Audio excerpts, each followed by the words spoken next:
Alright, this is gonna be a little bit long, short kind of video, but I'm gonna make it short. And it's everything you need to know about the new update coming up next week, update 10.2.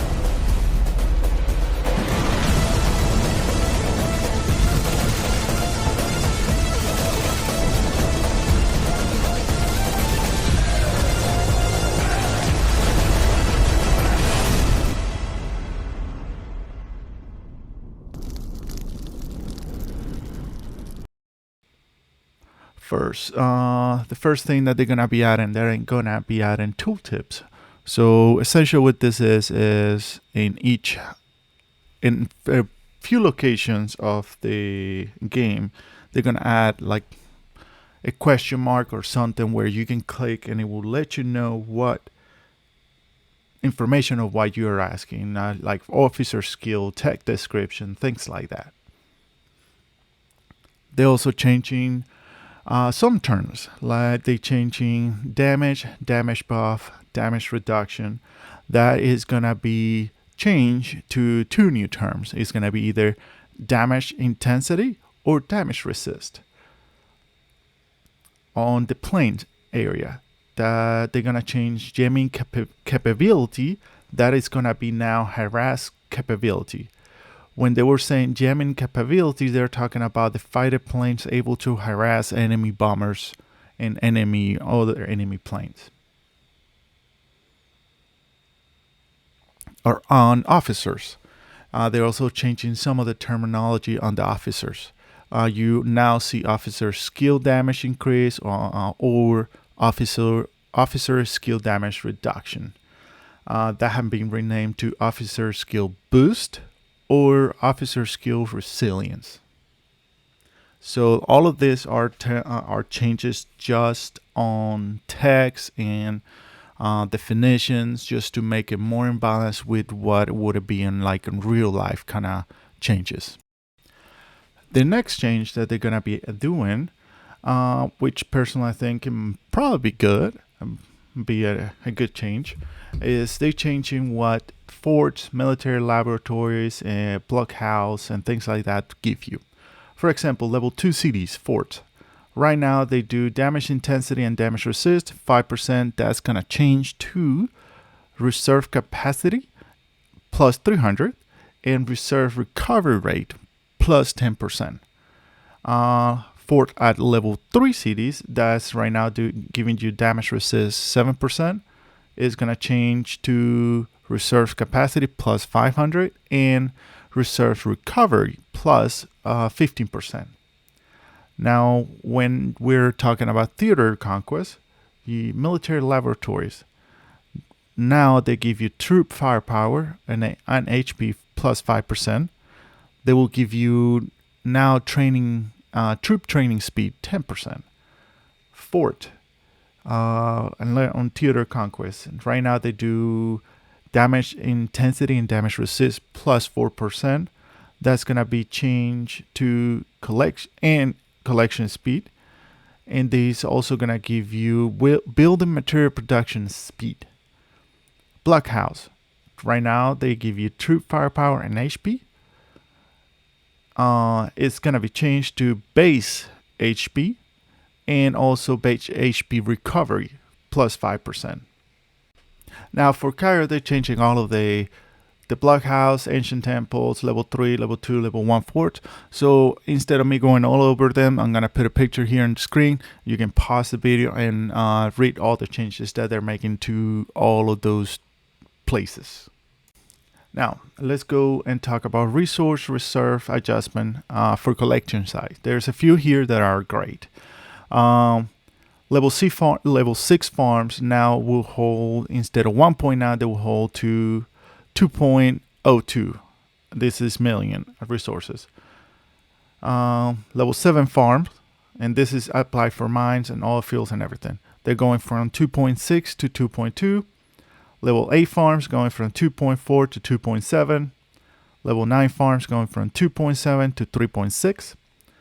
Level 10 farms are going from 3.0 to 4.5. So more resources on all of these farms. For collection sites, this is a great addition. If a collection site has less than 50% of its initial resource amount left after a collection ended, the collection site will disappear.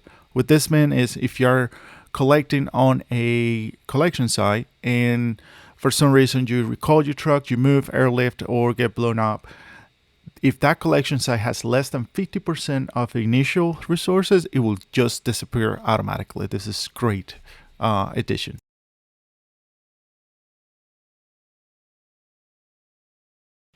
Now, in Theater Conquest, sign-up rules adjustment have changed. They're going to add a few things. They're probably not going to be added onto this Theater Conquest comment. It will probably be the next one. When signing up at Theater Conquest, Alliance must now meet at least one of the following conditions in addition to the existing requirements. Alliance all-time high power needs to be equal or more than 40 billion. Alliance member needs to be equal or more than 130 members.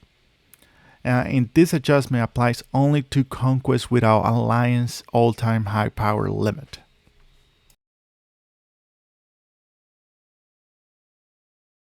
Now let's talk about changes to units. The first unit I'm going to talk about is going to be the infantry.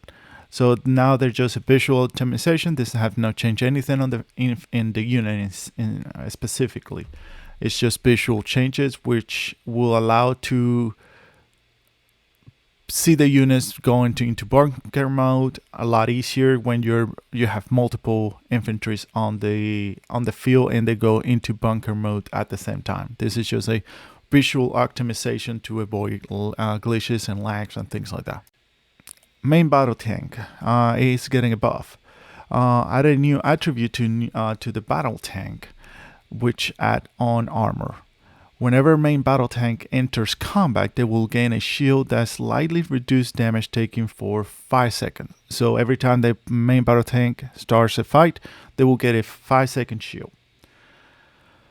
Also increase the personal damage multiplier of main battle tanks. Now main battle tanks can deal damage more efficiently against howitzers, ATG guns, and non-bunker infantry. So they will be able to kill RTs, ATGs, and infantry a lot easier.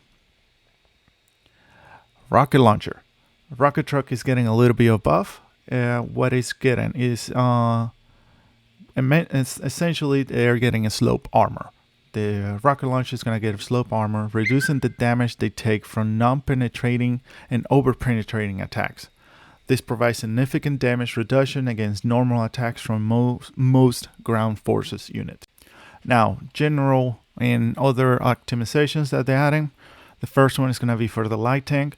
They're changing the light tank attack when garrison. What it's doing right now is when you have a light tank in your base and a plane or a bomber goes over your base, the light tank will engage and also activating your base, and your base can attack ground force units around the base. That's no longer going to be a thing.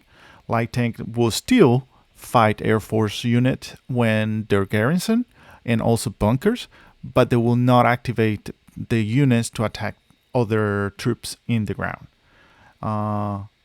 So essentially light tanks will no longer engage hostile ground forces if it's in the base. They're also optimizing item sorting and supplies by placing frequently used items on the top for easier access. So it's just quality of life. Now the next one is a great addition, which it will stop a little bit the prowling on all level 4s of having spies. It's called New Conquest Disqualification Feature. Alliance leaders, deputy leaders, and officers can disqualify level 0 to 3 members from Conquest. The disqualified member will be removed from the Conquest map and cannot rejoin unless requalified during the campaign phase. This is great because if you have a spy that is activating your enemy bases, you can kick them out of the level 4 and they will not be able to be on that level 4. So all these are updates coming next week and 10.2. There's a few more that I don't mention here, but more to come.